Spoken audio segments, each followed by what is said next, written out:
Yo, halo cuy, kembali lagi bersama gua di channel Shinzo Trade. Halo, apa kabar kalian semua? Semoga baik-baik aja. Jadi di sini kita bakal lanjutin mengenai belajar kita tentang alchemist. Karena kemarin banyak yang tanya-tanya di TikTok, di Telegram gitu. Bang, kapan bang upload bang? Sabar teman-teman, sabar ya. Jadi aku tuh masih nyusun materi ya buat atau modul buat mentorship nanti di sekitar di bulan depan nih. Karena ya banyak yang nanyain tentang mentorship atau membership. Jadi ya aku masih nyusun materinya. Oke, back to the topic. So di video kali ini kita bakal bahas ya salah satu combine terbaik, combine perfect buat alchemist, yaitu quarterly theory. Nah, quarterly theory ini tuh sebenarnya baru-baru aja ditambahin sama alchemist. Jadi sebenarnya quarterly theory ini tuh sifatnya nggak yang wajib banget, tapi kalau kalian pakai time yang lain, misal pakai Killzone-nya ICT, itu masih bisa banget. Karena aku pakainya quarterly, jadi aku bakal bahas quarterly theory. Oke, tapi sebelum praktek ke real market, kita bakal bahas ebook. Kita bakal bahas ebook yang udah aku sediain di grup Telegram dan itu gratis. Kita bakal bahas dulu ebooknya mengenai pengertian quarterly theory, dan nanti setelah itu kita bakal bahas di real marketnya. Oke, langsung aja ke ebooknya. Oke, jadi ini ebook, free ebook ya, free ebook yang aku kasih di grup Telegram. Kalian bisa download di situ, dan aku mohon ke kalian buat jangan diperjualbelikan free ebook ini, karena aku benar-benar niat buat ngegratisin ebook ini buat kalian ya. Jadi di ebook ini kita membahas mengenai pengertian quarterly theory itu gimana, dan apa sih waktu yang digunakan atau time yang digunakan di quarterly theory. Oke, langsung aja. Nah, jadi quarterly theory itu terbagi menjadi 4 kuartal ya. Kuartal 1, 2, 3, dan 4 ya. Dan quarterly theory ini tuh dibagi menjadi 5 siklus secara garis besar. Yang pertama itu ada siklus harian, kemudian ada siklus bulanan, ada tahunan, mingguan, dan juga yang paling kecil itu sebenarnya ada yang lebih kecil lagi, yaitu mikro.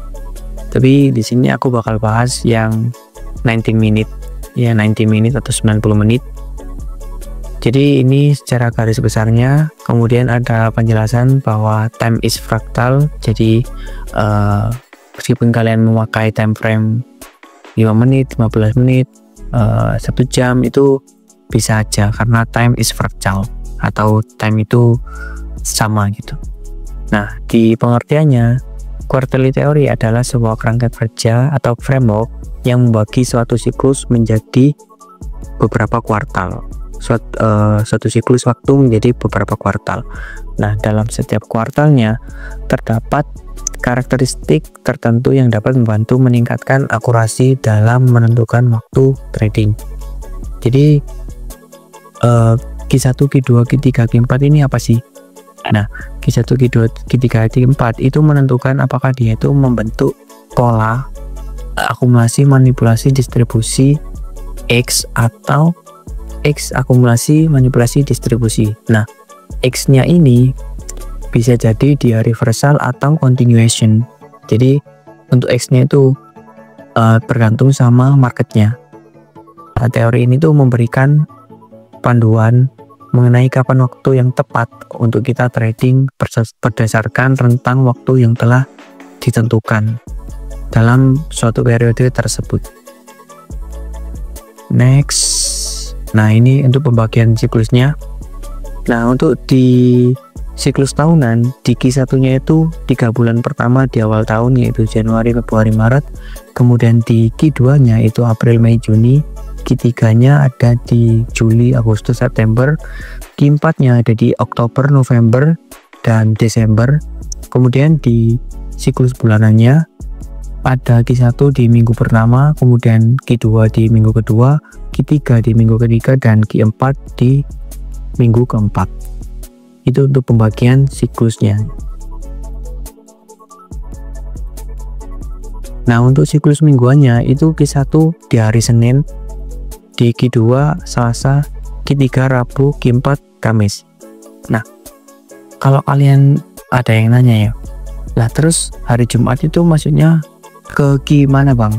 Nah, gimana di hari Jumat itu nggak masuk apa ya, dia itu punya profilnya sendiri guys. Jadi hari Jumat itu punya profilnya sendiri, nggak masuk ke teori quarter ini. Nah, itu sudah aku kasih note bahwa hari Jumat punya profilnya sendiri. Jadi kalau kalian trade di hari Jumat, ya kalian mungkin nggak bakal nemu pola dari quarterly teori ini, karena dia atau di hari Jumat itu ada profilnya sendiri. Kemudian di siklus harian itu ada Q1 untuk Asia, Q2 London, Q3 nya itu New York Open, dan Q4 nya itu New York PM. Sorry guys, agak belibet. Oke, next. Nah, untuk siklus 90 menit atau 90 menitnya itu di Q1 adalah Asia atau apa ya? Ya biasanya Asia itu akumulasi. Q1 nya Asia, kemudian Q2 nya itu London, Q3 nya New York Open, dan Q4 nya New York PM. Nah, untuk Asianya pembagian waktunya itu bisa kalian lihat di PDF nya. Di situ udah aku jelasin untuk pembagian waktunya guys. Catatan buat kalian, di sini tuh time base nya New York atau kalau sekarang itu UTC minus 4 ya. Ya, UTC minus 4. Oke. True open ya. Pembukaan dari Q2. Nah, true day-nya itu 00.00 EST. Kemudian Q1 nya Asia, Q2 nya London, Q3 nya New York Open, dan Q4 nya New York PM. Nah, di jamnya itu di jam 7.30 PM, 1.30 AM, 7.30 AM, dan 1.30 PM. Oke. Nah, ini contoh sekilas ya, contoh simpel dari profilnya AMDX. Nah, jadi di sini tuh ada akumulasi, kemudian di sini itu menjadi M atau manipulasi.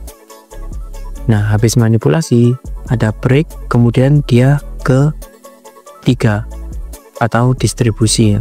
AMD, D-nya distribusi kan. Nah, yang X-nya itu bisa jadi dia tuh pembalikan atau reversal, atau dia bakal continuation jika arahnya. Nah, itu sekilas mengenai profil AMDX. Oke, kemudian ada profil XAMD ya. Nah, di XAMD itu di X-nya itu sebenarnya nggak ngebentuk akumulasi ya. Nggak ngebentuk akumulasi, bisa jadi dia itu reversal atau continuation. Kemudian baru di Q2-nya, di Q2-nya itu membentuk akumulasi. Yang kemudian di Q3-nya itu dia membentuk distribusi, dan akhirnya dia ke bawah lagi guys, gitu. Ya, jadi di sini X-nya di sini, kemudian akumulasinya di Q2, manipulasinya di Q3, dan distribusinya di Q4. Oke, mungkin itu penjelasan singkat mengenai quarterly teori ya, secara materi atau secara pengertian. Jadi kita langsung aja ke marketnya ya. Oke, kita sudah ada di market. Oh ya, sebelumnya sebenarnya itu quarterly teori itu bisa dibakukan guys, bisa dibakukan terutama di orang-orang yang biasanya pakai alchemist dan quarterly theory, biasanya tuh dia ngebuat sebuah SOP. Nah, biasanya dia ngebuat sebuah SOP mengenai quarterly theory X alchemist. Nah, SOP-nya tuh gimana? SOP-nya market bakal ngelakuin AMDX kalau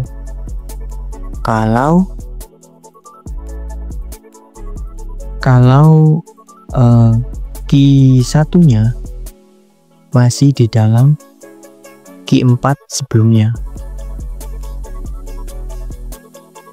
Ya, kayak gini. Jadi kalau profilnya AMDX itu di standar bakunya bisa jadi Q1 itu masih di dalam range-nya Q4 sebelumnya atau Q4 di cycle sebelumnya. Nah, sebaliknya kalau XAMD, kalau Q1 close di luar dari range Q4 sebelumnya, Q4 sebelumnya. Nah, ini sebenarnya SOP dari para pengguna ALC ya. Cuma kalau kalian kurang cocok, kalian bisa sesuaiin sama cara kalian sendiri, guys. Jadi nggak harus ngikutin standar baku dari orang lain gitu. Senyamannya kalian aja, cuy. Oke. Nah, gimana contohnya? Jadi gini, misal di sini dia ngebentuk high low. Nah, di sini high-nya Q4, di sini low-nya Q4. Nah, yang dimaksud dengan Q1 masih di dalam Q4 sebelumnya, yang ini pergerakan di Q1. Nah, anggap aja gini ya, gitu ya. Jadi dia itu di dalamnya range Q4. Nah, maka kita bisa menyimpulkan kalau market itu membentuk profil AMDX. Berbeda dengan kalau dia bakal membentuk XAMD. Kalau dia ngebentuk XAMD di Q1-nya bakal kayak gini. Nah, gini, terus dia ke bawah. Nah, close di bawahnya range Q4 sebelumnya. Gitu. Itu sebenarnya standar baku sih. Tapi kalau kalian mau adjust sendiri itu boleh banget. Jadi sesuaiin sama trading modelnya kalian. Oke. Mungkin kita langsung aja praktek di real marketnya. Oke cuy, kita udah ada di real marketnya. Di sini ada di Euro USD time frame 15 menit. Jadi di sini kita bakal pakai daily cycle ya. Nah, yang pertama kita lakuin apa? Kita lakuin nih, kalau kita ngikutin standar baku tadi, kita tandain range high dan low-nya dari cycle sebelumnya kan. Nah, dari cycle sebelumnya.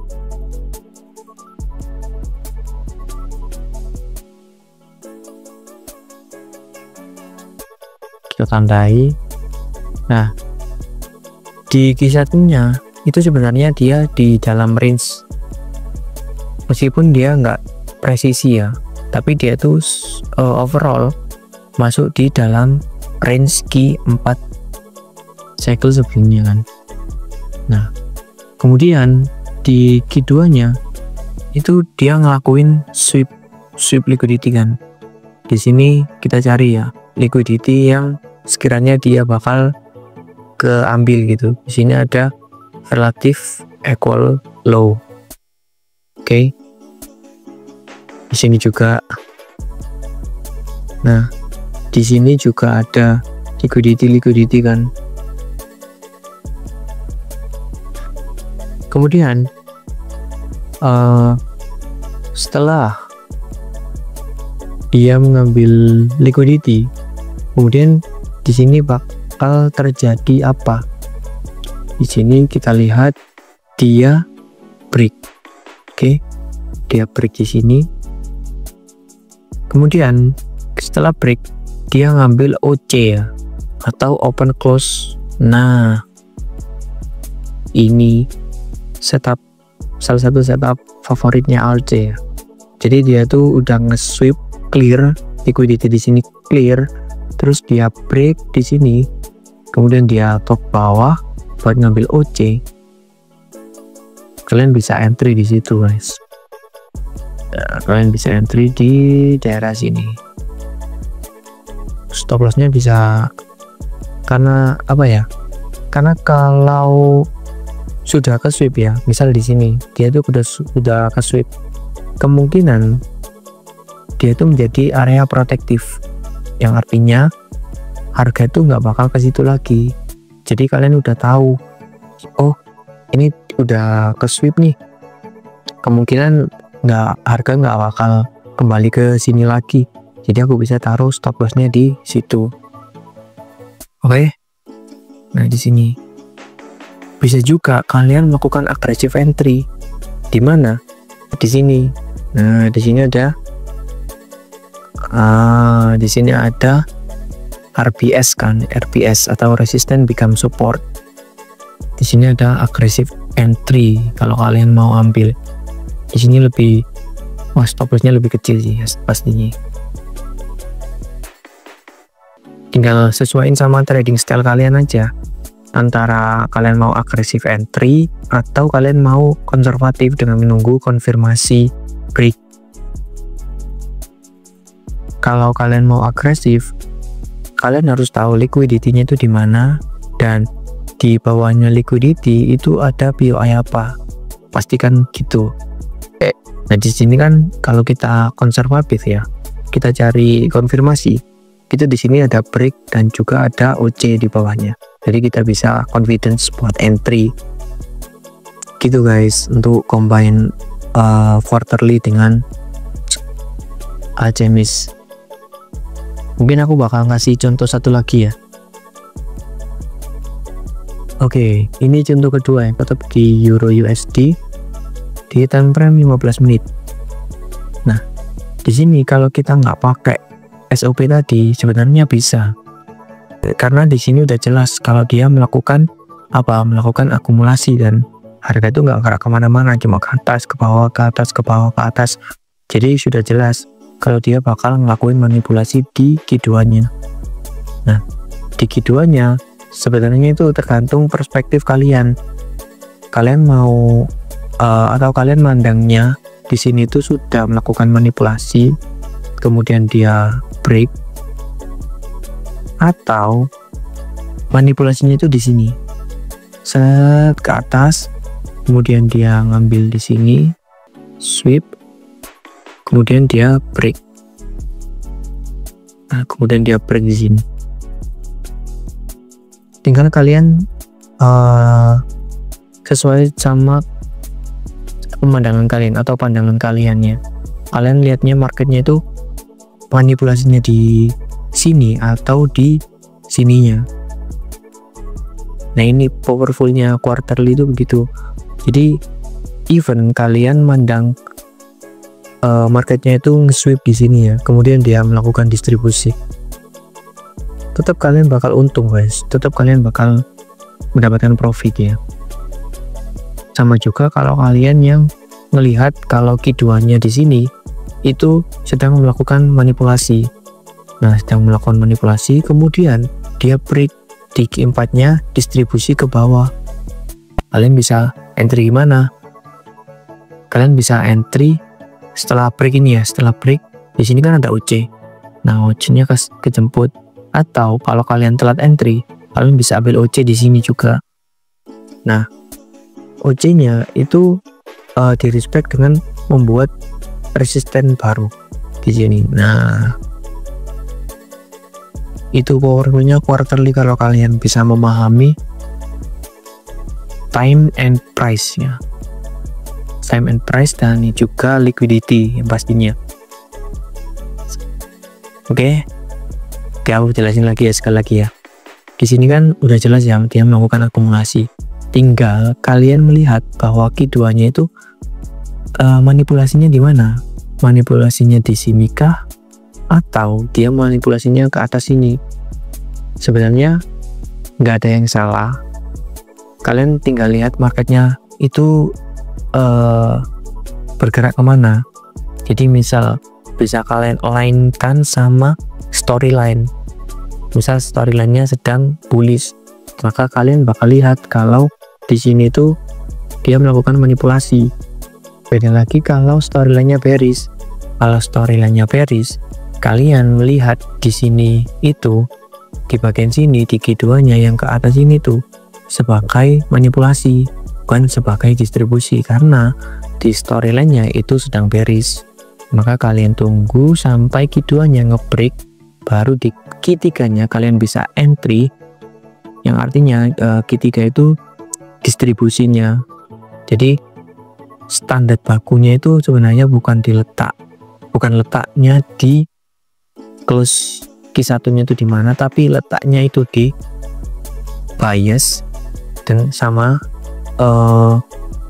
cara kalian buat melihat market gitu guys. Mungkin kalau kalian bingung ya, kalau kalian masih bingung atau aku yang belibet, aku mohon maaf, karena ini kalau kalian tahu ya, aku recordnya jam 1:30 subuh cuy.